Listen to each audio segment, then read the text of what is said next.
Greetings and welcome to the latest edition of the Entheogenic Evolution Podcast. As always, I'm your host Martin, and I'm happy to have you with me today.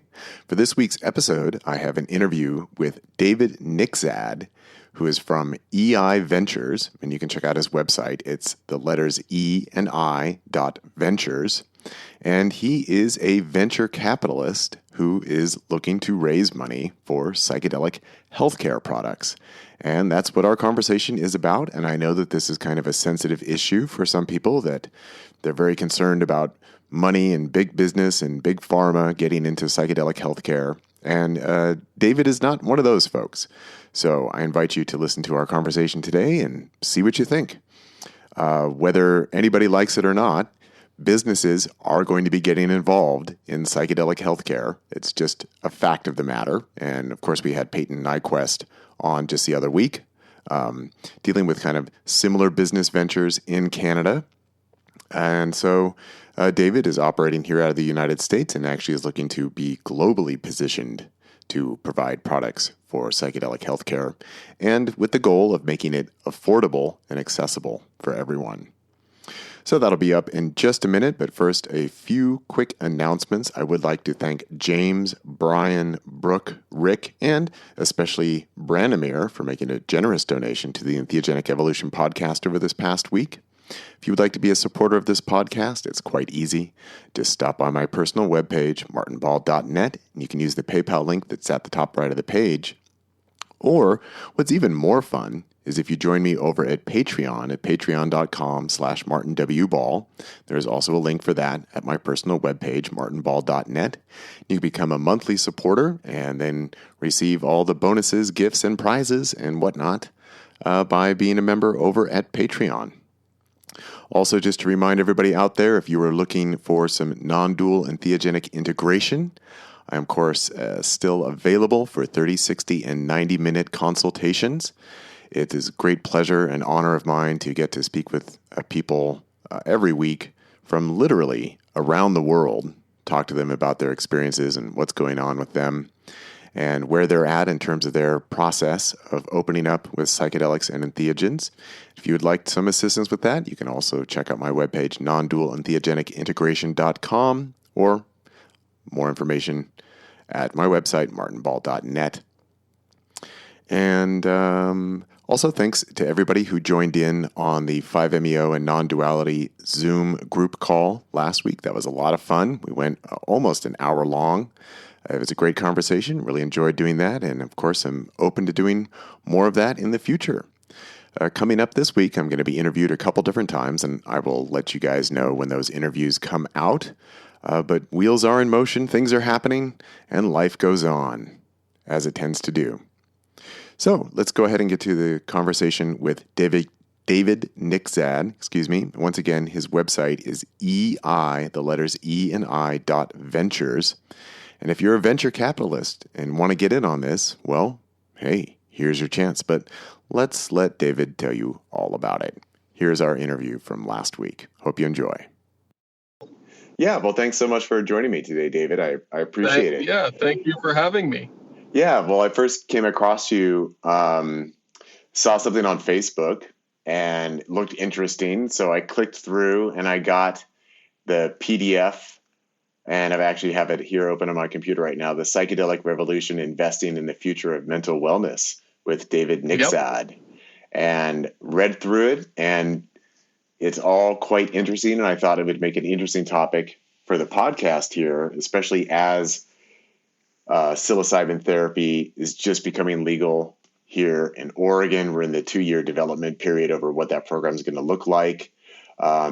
Just last week, I had a fellow on from Canada that apparently they're going to be legalizing psilocybin and MDMA therapy throughout Canada. So the changes are coming, and I think that the investing and money side is a very interesting angle on the topic, as well as the development of startup businesses and, the question of who's going to be supplying for legal therapy and all the rest of that. And I'll just start with the full financial disclosure in the sense that, I have never been in investing. I make about 20 grand a year through self-employment. I'm kind of at the bottom rung of the economic ladder, personally speaking. I had some stocks a long time ago and had to cash those out to pay for rent and pay for food.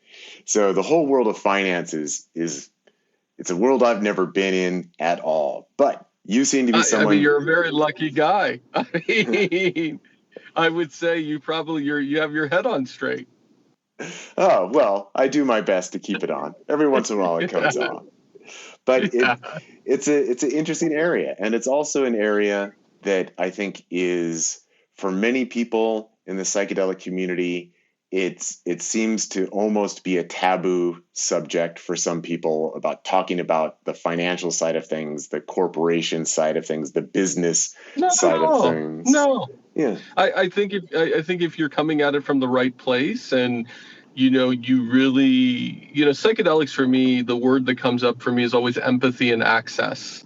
And I think that if those are your mantras, if you're how you do anything is how you do everything. That's always what we like to say in our company. So intention and access and empathy. And that's what we really, that's our bedrock of our business.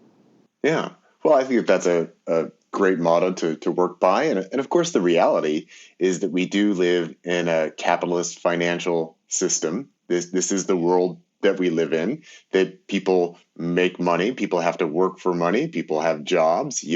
We all pay for health care, in one form or another. But it was interesting that here, with the legalization of psilocybin therapy in Oregon, there actually was a pushback by a number of people within the psychedelic community in Oregon, saying, "Oh, well, it's going to corporatize it all, and it's going to push out the little guy." So, Well, the pushback actually became because the people that were working on that, there were a lot of questions onto, was it an inside job? And I think that as you see what has taken place with the hedge funds and GameStop, everything in the capitalistic world, everything is an inside job. And I think when I talked to a lot of the people that were against it, it was really because the people that are setting up to provide those therapies were talking about $10,000 therapy sessions. So anytime that there's not access and inclusion, and actually what we like to say equitable parity, you're going to have a pushback. And I think the beauty of what we saw with Wall Street Bets is that people will push back. So, hopefully, I think we're in a different world right now with social media and everything else. It's everybody has to be accountable. yeah, yeah, absolutely. And there's a lack of a lot of that on social media, and sort of the information bubbles that people are living in today. But let's kind of I'd like to start just by kind of getting to know you a little bit more, and then we can Sure. then we can really dig into the business side of things and the finance side of things, and then also, of course, talk about what are the possibilities for people to get involved. But first, let's Yeah, get to know you a little absolutely. bit. In reading through your PDF, The Psychedelic Revolution, it does talk a little bit about how you kind of got started with the cannabis industry. But yeah, let's tell me a little bit about you, David. Where you come from, what's your background, how you got Sure. into all of this. My background is I've always been a perpetual entrepreneur. I mean, as far as I remember, I was 7 years old and I had my own snow shoveling business in Washington, D.C.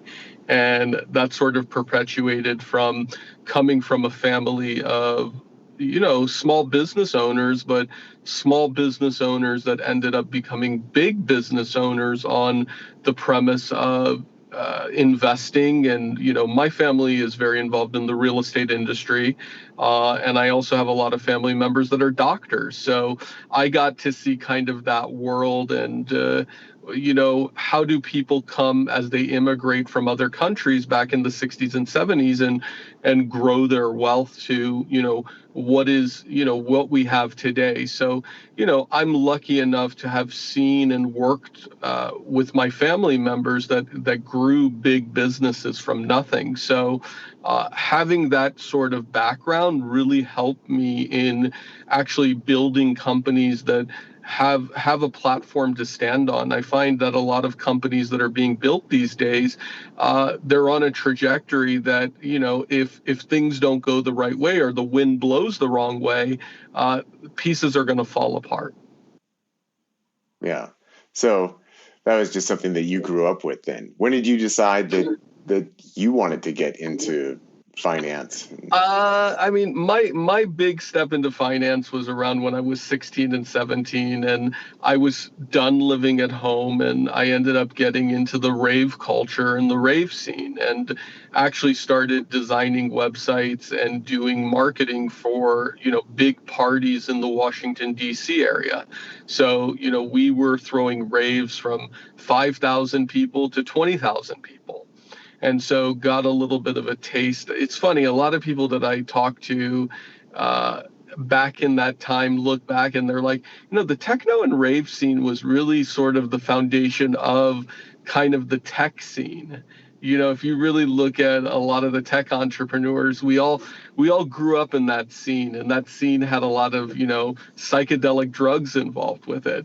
So I think that, this kind of immersion of psychedelics as it relates to technology companies and just the whole rave scene that started, it kind of goes hand in hand. And as Dr. Shulgin said, the inventor of MDMA, it wasn't supposed to be a party drug. And I think when I look back at it, it wasn't about it being a party drug. I think we were all looking for something more back then. So I was a kid, I was 16 and 17, and in a way, I started my journey down this road of being in the psychedelic industry, even as I moved out of my parents' house. And so I was sort of forced into the situation where I needed to be my own person. I wanted to live a certain way, and I became an entrepreneur at a really young age. Yeah. So how did you get involved with the cannabis scene in California? And I believe California was the first state to legalize medical marijuana, I believe. The first state to actually recreationally legalize it was Colorado. Yes, medical cannabis goes back to California even before Colorado. But I think that, when we really entered the space was back in, I would say, somewhere around 2006 to 2008, where my co-founder and I really started looking at it and saying, okay, this is a business. People are something. It's actually funny. If you really look at the space today and you go back 10, 15 years from now, the advancements that we thought would be made, we haven't even reached the precipice of it. But, originally where we got involved was advising companies that were in the delivery California scene, because back in between 2006 to 2010, many people were in the delivery scene. We were also advising a number of companies that were making actually oil pens. And, I think it was right around 2010 onwards where we actually started getting involved with companies like Speedweed, and we got involved with a company called Herbal Cure. And as that went along, we made bigger investments in companies like Meadow, where we were the first check into. And really, our backbone as a company has always been built on compliance. Even when we invested in a company called Serica Pay back in 2014, that was involved in cannabis payments. And even in 2014, where maybe that was 10 years into medical cannabis, people weren't ready for it. So I think what makes us really good at what we do is we understand that anytime you want to look at these businesses, you have to look at them very longitudinally. And I think that the people that don't do that don't survive in any of these businesses. So what do you mean by that?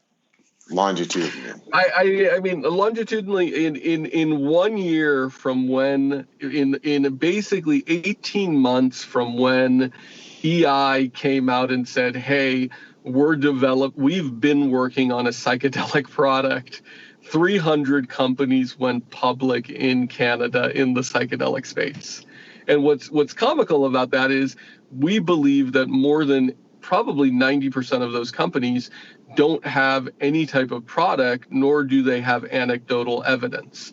So again, you have this rush for people to raise money and take companies public, and what ends up happening is the retail investor gets burnt. So what we did with psychedelics, which we didn't do with cannabis, is we really said, okay, with cannabis, we kind of almost took too much time. Like we were waiting for rules to unfold, and compliance was a very big deal. It's the same way with psychedelics, but it sort of gave us a roadmap on what to do and what not to do. Like when you're surfing a wave, you don't want to overcharge, but you don't want to undercharge too. So I feel like with psychedelics, we've figured out this perfect way to say, okay, yeah, we're going to take our company public at some point in the future, but we're also looking at this as what does the next 10 years looks like, and how do people actually get product? And I can tell you that our core conversation with our team and with investment bankers every day as we, even go down the road of a public offering is access. How do people get access, and how do they get affordable access? Mm-hmm. And I think that this is where a lot of people get it wrong. They're really stuck on how do we raise a lot of money, and who knows if anybody will ever get access. No, our first thing is compliance, then it's access, then it's, okay, we know we have to have this, financial model behind it. Yeah. So going back into the cannabis industry, isn't it still the case that cannabis companies can't use the banking system? Everything's there are banks. Things have changed. There are credit card companies and there are banks that cannabis companies can use. I think, as everybody has been on Clubhouse for the last week, I think as I even listen to people in the cannabis industry, even in these Clubhouse forums, the problem is I would guess that 80% of the cannabis industry is still operating as an illegal market. And I think what has happened, which is different with psychedelics, is we've allowed more companies to go public, and people are willing to invest in psychedelic companies where the banking issue isn't a problem. With cannabis, we made banking and everything so difficult that once you go down a realm of operating a company illegally, you never turn back. And that's why there's been such a low percentage of people that are, if you really look at the big publicly traded cannabis conglomerates, it's a very few. So a lot of the people we talk to state, it's very difficult for a small operator to actually be in compliance. You don't make any money in the industry because it's very costly. Yeah, and of course, it's still illegal at the federal level. So that's kind of the next main hurdle with cannabis. Totally. is really changing the federal system. The states have all been going ahead and doing it. And I think the majority of states now at least have either medical or both medical and recreational. But you'd be surprised. Even at the level of in Hawaii, like we have medical, we don't have recreational. But at the end of the day, like if you look at the decriminalization effort in psychedelics, how quickly it happened and how many people have bought onto it, it's become a better version of cannabis. It's unfortunate because cannabis is such a great product for a lot of people. Our goal is, and again, we don't get into politics, but our hope is that this administration understands that botanical medicines, not synthetic medicines, are the future for healthcare.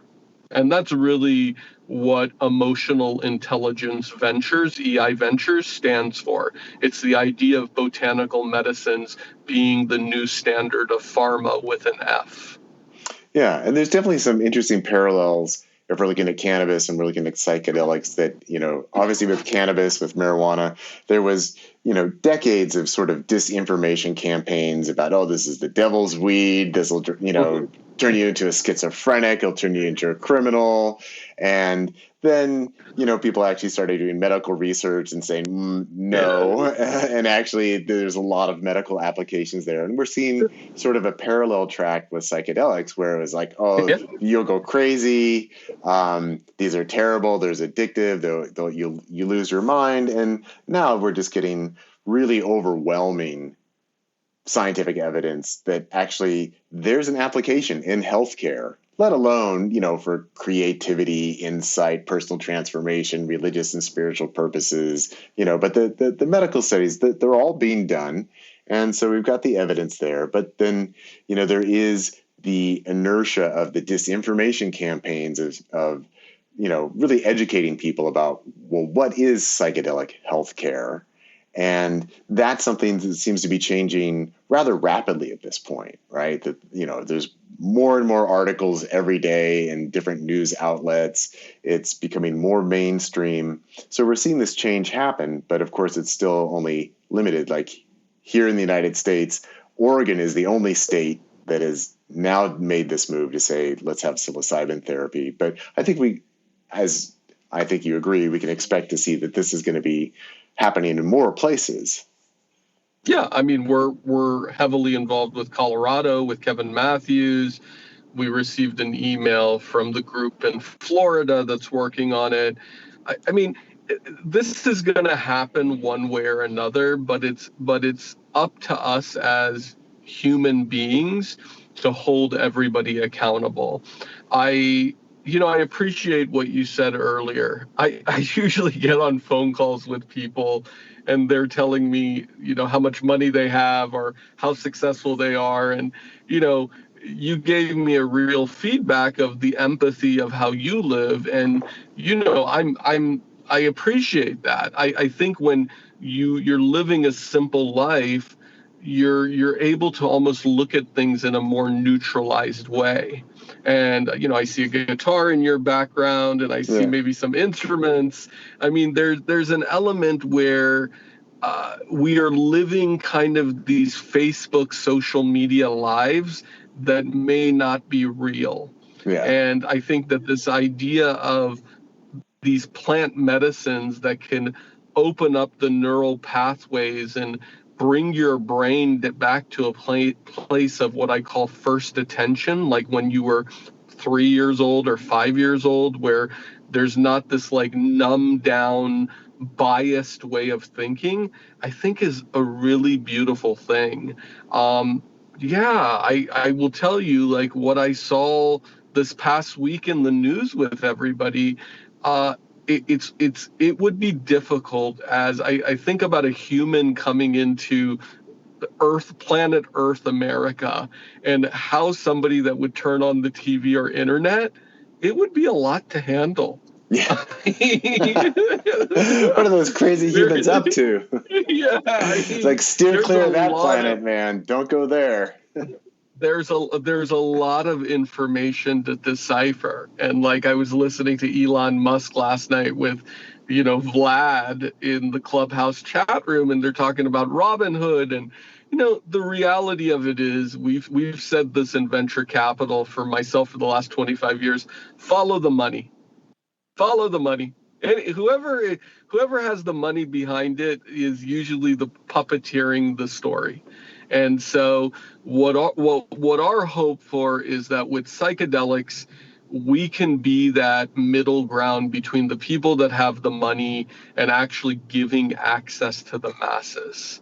And that's really our purpose of Emotional Intelligence Ventures.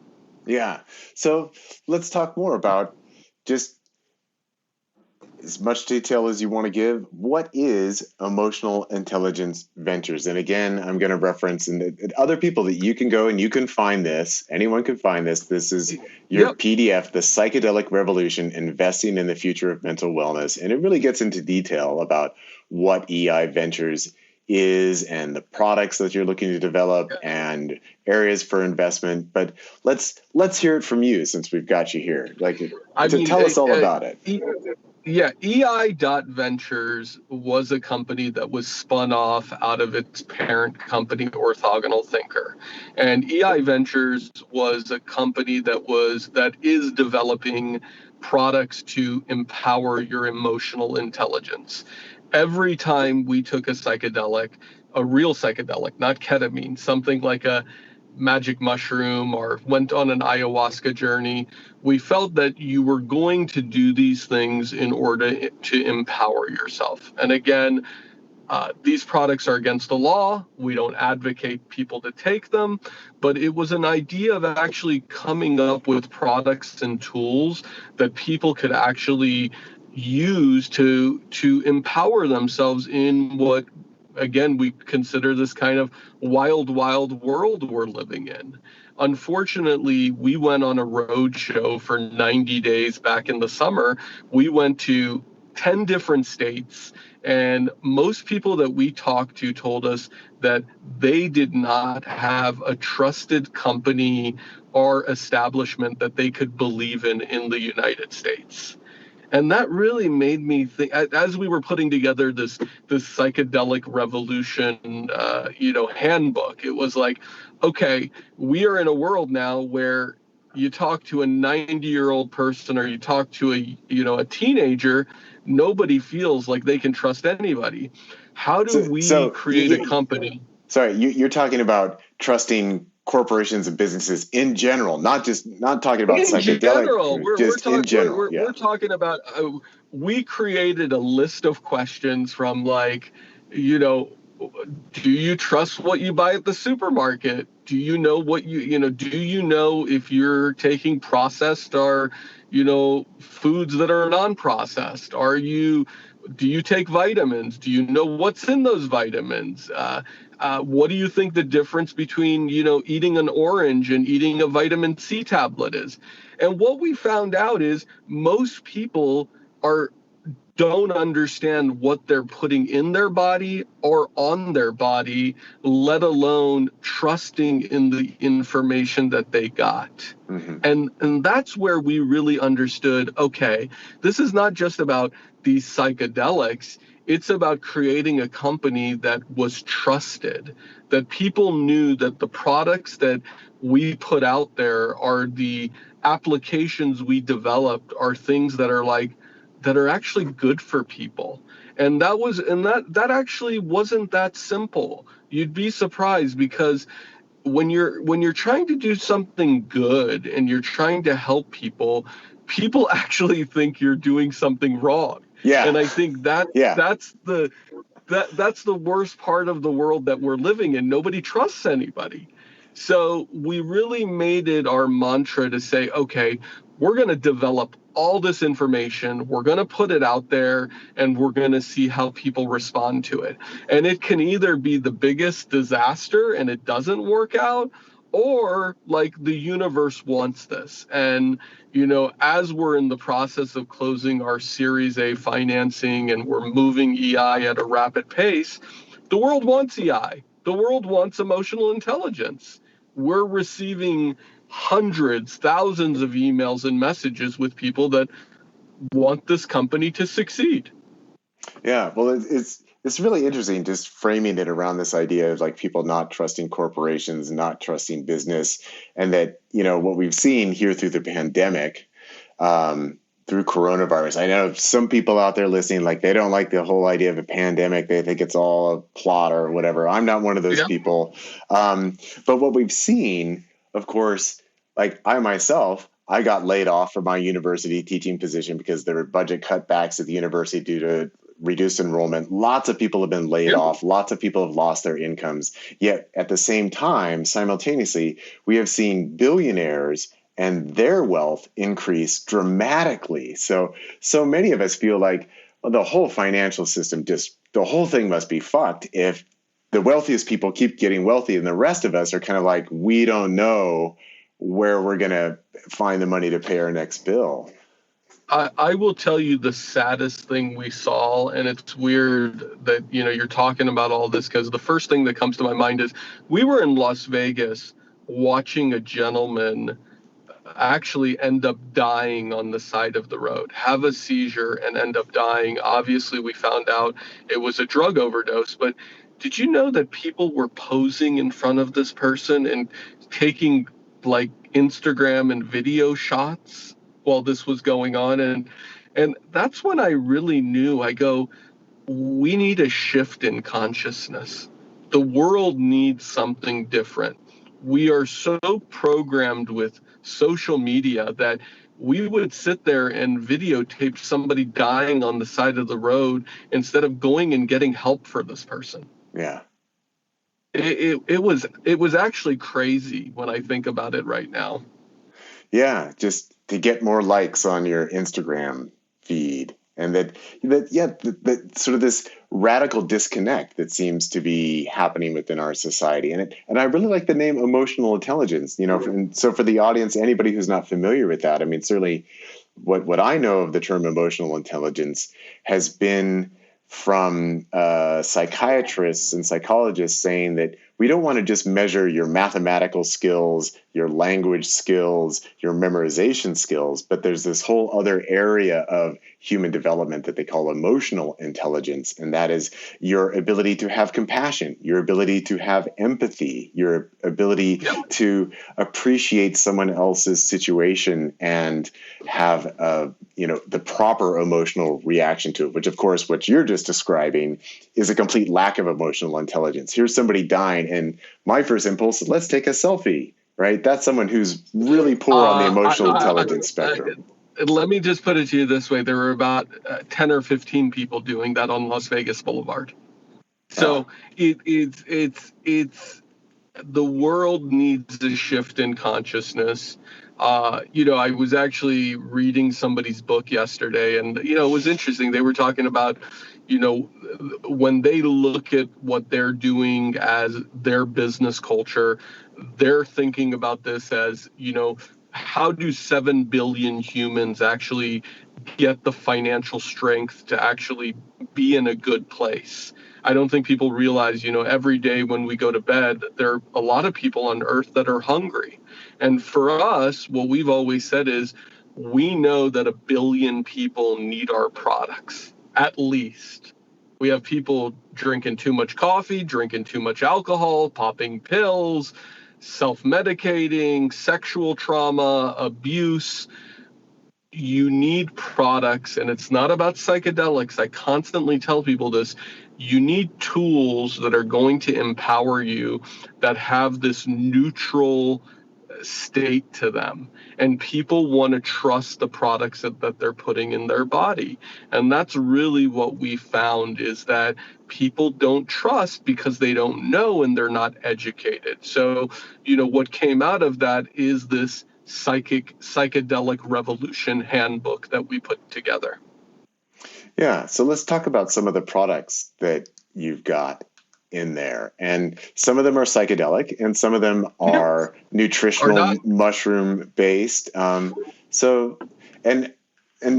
I'd also like to ask, where are you in the development stage of these different products? Tell us about the products and where you're at. So we're very well known for our crown jewel product called Psylli. Psylli is a psilocybin botanical analog.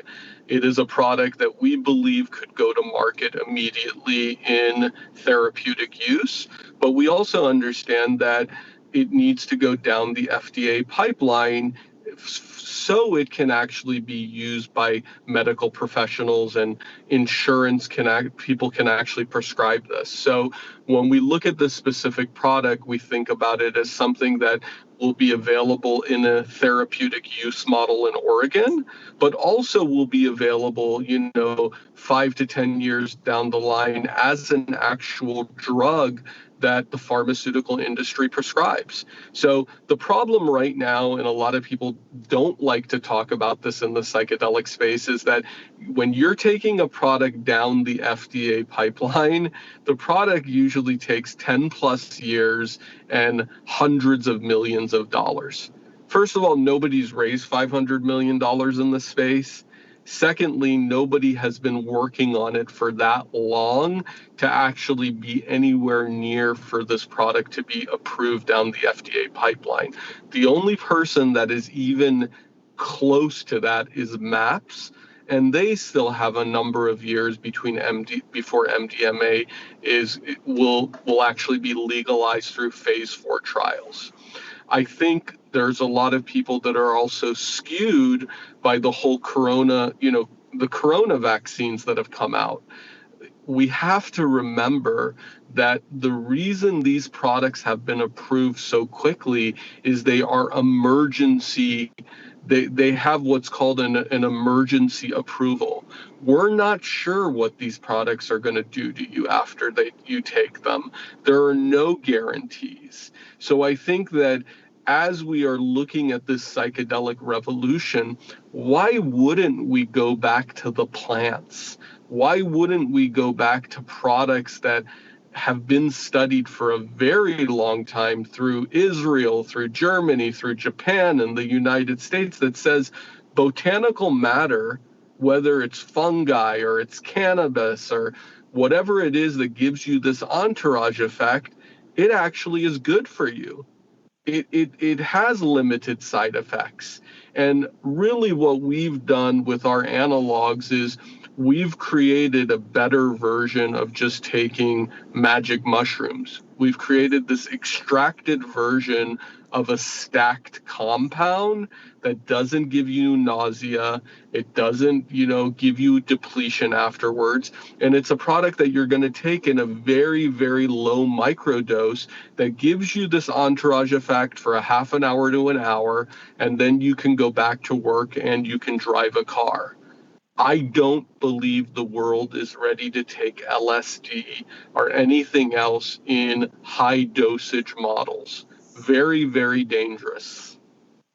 So then, but this product, with the name Silly, so this is being derived from organic materials, but then correct.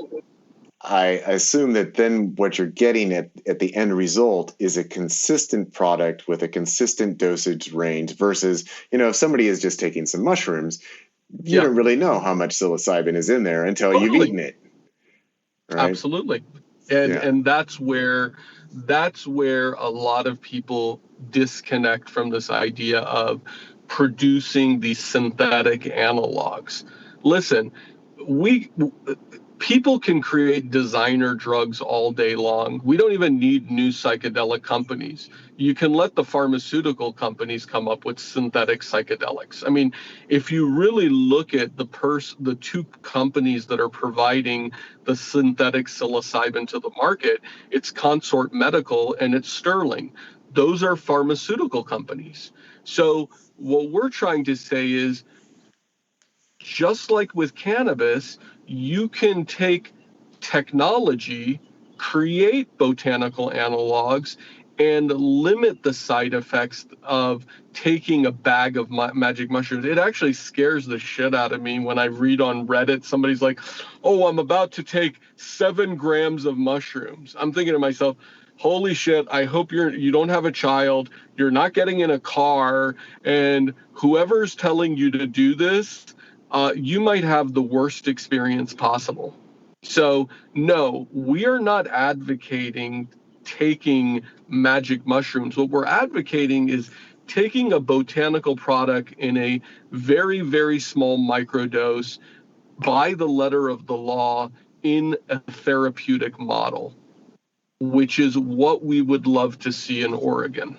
Yeah. So then how even did you get to the point of being able to research and produce these products with the market not having gone legal yet? I mean, that's number one, we don't produce anything. Okay. Number one, we spent 10 years literally speaking to kitchen chemists, what I call magic makers, people that were permaculturists, cannabis growers. And what we realized is there were these individuals that were usually in their 70s and 80s that had been doing this art of kitchen chemistry, where a lot of them had background in farming. A lot of them were highly educated that had decided they were going to make their own medicines. And through this journey of 10 years, specifically on the island of Maui, we met a lot of these people. And that's how we, put together our compound library, we call it. Okay, so then it's not actually being produced yet. So then that would be a further stage. Or did I lose you? No. Somebody was calling on the other line. I disconnected them.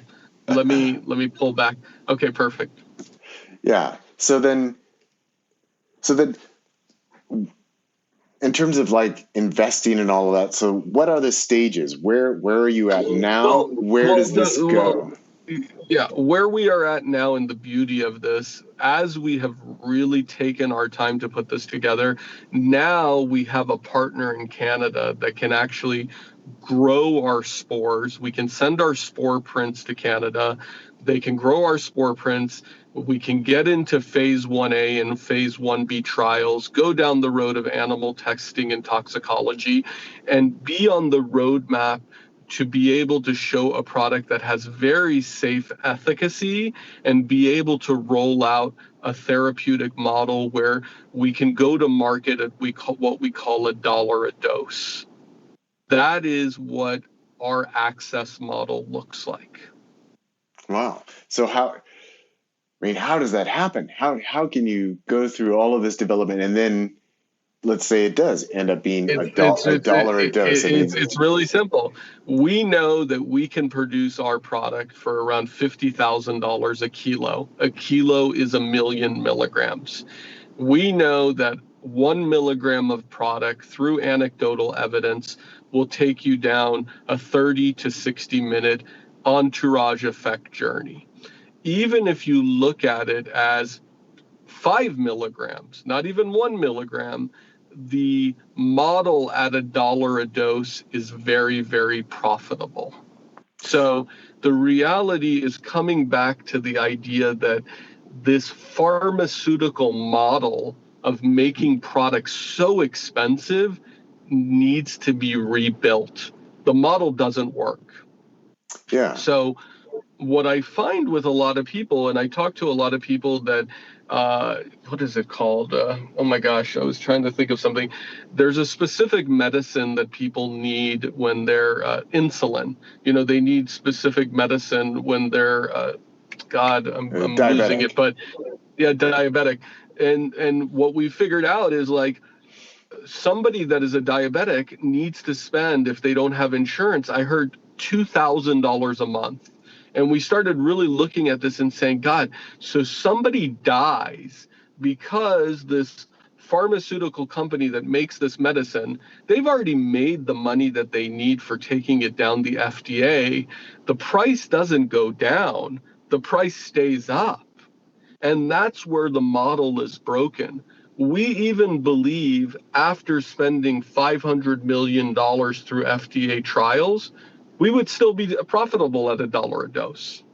Wow, that's really amazing. And I also like what you're describing here of like 30 to 60 minutes as a therapeutic session versus like if somebody is taking mushrooms, well, then you have 45 minutes to an hour onset. Then you have 5 to 6 hours of experience.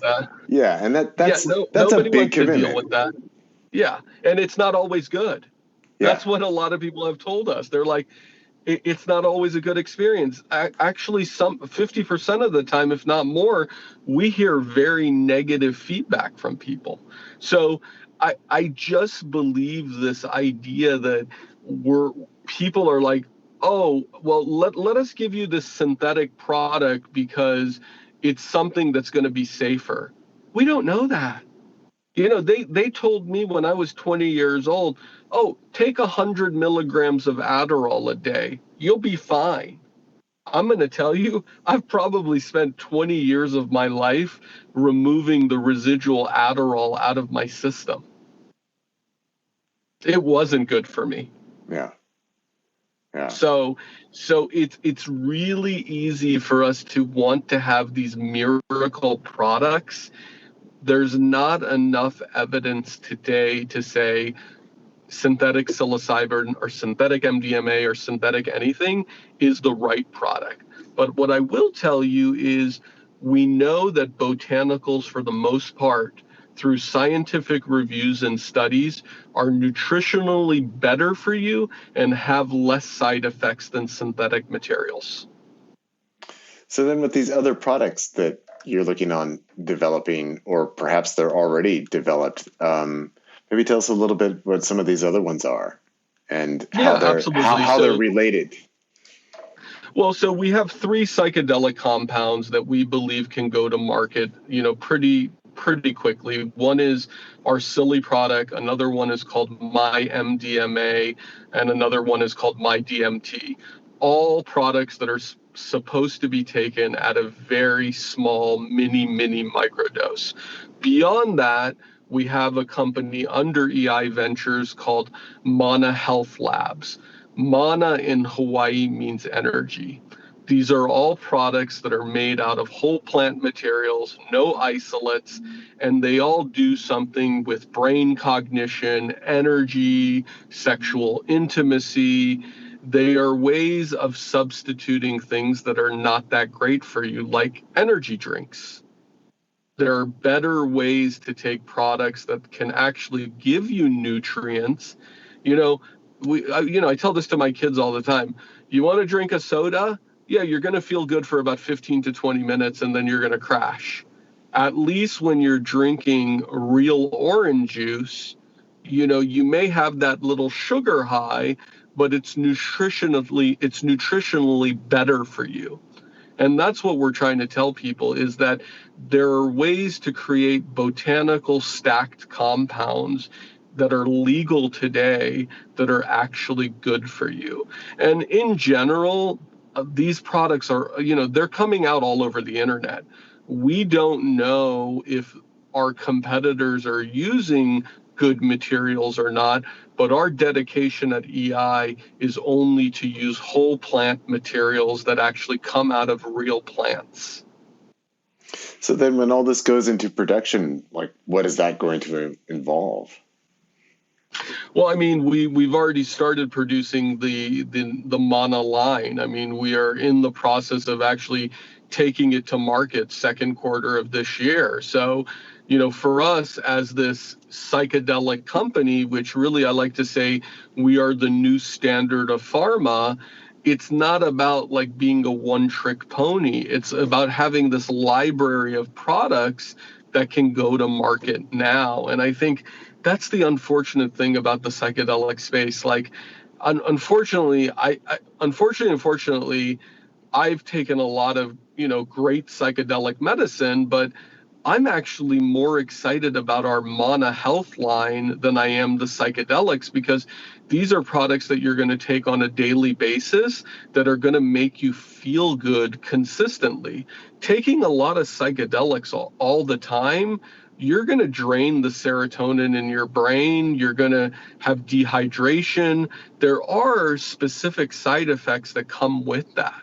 And I think a lot of people don't understand you can blow your field out by taking too many psychedelics. And it's, there's been lots of evidence to show people that take a lot of psychedelics can have issues with schizophrenia and other things.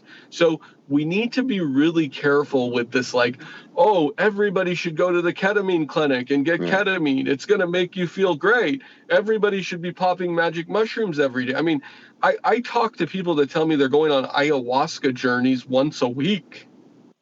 Yeah. That's scary. Yeah. Well, like here in Ashland, we've got the Santo Daime Church, and they meet. Well, I don't know what they're doing now. It's been like 10 years or more since I was attending the church, but I was going, 2-3 times a month, and then you drink 3 to 5 times for work. Yeah. I think that there are no miracles out there. I always tell people you got to be a perpetual beginner. We are very positive about this whole movement. We're just asking people not to ruin it for the companies that are trying to do it right. That's the Yeah. big deal for us. Let's take lessons out of the cannabis world. Let's take lessons out of the pharmaceutical world, and let's build companies that want to help one another. This goes back to what I said, empathy, seeing things out of other people's lenses. Yeah. So I think we can go ahead and then talk about the financial side of all of this, because I know that you are running online Q&A workshops. You've got the PDF here, and it is about looking for investors and giving people opportunity to get involved. So what are the different levels at which people can get involved? How do they do it? And when should they, as someone who's whenever they feel like they should. First of all, I invest in companies based on companies that I use and things that what's made me successful as an investor is usually investing in something that I would use or that I'm very passionate about. So what we have done is we've made sure that to protect the retail investor and to do it differently than every other psychedelic company is we are the first company to allow regulation crowdfunding for investors. So unfortunately today at midnight our Reg CF ends, but be on the lookout because we are going to have consistent fundraising for unaccredited and accredited investors going on. So if you want to invest $1,000, you can. If you want to invest $10 million, you can. And we just believe that this movement is about power to the people. And so again, me being someone that I had some stock, I hadn't set up those stocks in the first place. I've never invested in anything. So how would I do it, for example? And let's assume that there's other people listening to this who've never done this. Yeah, let's say you actually do want to do this and this feels right and it's like, okay, I want to do it. You would actually go to invest.ei. Is it? Yeah. You could go to ei.ventures or invest.ei.ventures. And it would take you to a landing page where you could invest $1,000 through our Reg CF. So I can provide you with all those links. You can give it to the show, but the easiest way to do it is go to ei.ventures, email us. My personal email is david@ei.ventures, no .com. We will lead you in the right direction. But I'm going to say this again. If you're somebody, it's your money for your rent or it's money for your children's education, please do not invest. We do not advocate taking rent money or your last money in your bank account to invest in companies. Yeah. So let's say I did go and invest $1,000. What would happen next? What does that look like? I'm so ignorant in this area. You'd come with us on this journey. I mean, you'd come with us on the EI journey. You'd become a shareholder in this company. And, this is the collective critical mass theory, as Einstein would say. You put enough people behind something and enough people want to see something happen, it will happen. And so I think with the sign of the times, as we've seen in the last 12 months, it's about collective energy. Yeah. EI Ventures is something that I am 1,000% invested in. My family's finances, we believe that this is a revolution that has to happen, which we call the new standard of pharma with an F. Nice.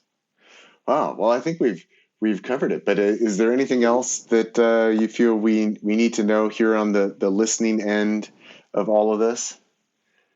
Last thing I'd tell you is invest in yourself. I think if anything that coronavirus and COVID taught us is to take care of ourselves.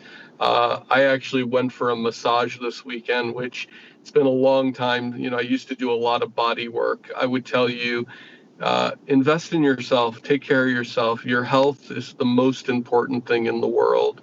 Thankfully, there's $2 trillion of investment money out there, and, EI will find its way. But I'm empathetic to all the people that really need to invest in themselves. And that's the message to everyone is take care of yourself, because if you're not taking care of yourself, you can't take care of the loved ones around you. So very true. So give us the website one more time of where people can go if they want to check out more of this. EI.ventures. It can't get easier than that. EI.ventures. All right. Well, thank you so much for your time today, David. I really appreciated getting to speak to you about all of this and get to know you a little bit. Aloha. All right. Aloha. Take care. Awesome. Talk to you soon. Aloha. Bye-bye. Bye.